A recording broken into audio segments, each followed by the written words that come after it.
Dealing with disappointments involves learning to expect life and people to treat you unfairly. This is something that Joseph had to learn in his life. He had to come to expect that life was not always going to be fair and people were not always going to treat him fairly. That's a very important lesson for each one of us, to remind you of what happened to Joseph. Because of the jealousy of his brothers, Joseph was sold into slavery by his very own brothers. Having been sold into slavery, he was purchased by a group of Ishmaelites who took him down into Egypt, and one of the officials of Pharaoh purchased him, and he became the slave of a man by the name of Potiphar. Things are going well for Joseph as the lead in Potiphar's house, the lead slave in Potiphar's house, so much so that eventually Potiphar makes him in charge of his entire household.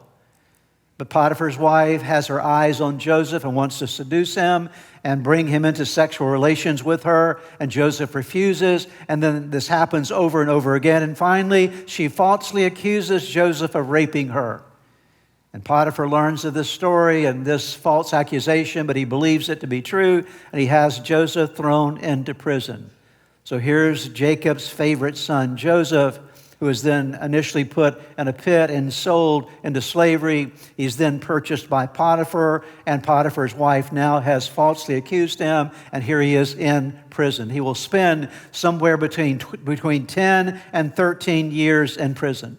And all of this time, Joseph is having to learn that this dream he has for his life is a dream that not everyone is in favor of, not everyone is supporting. In fact, he's learning that life will sometimes treat you unfairly and people will sometimes treat you unfairly.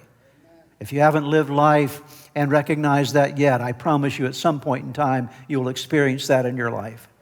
People will treat you the way that you should not be treated, and life will treat you in a way that seems to be unfair.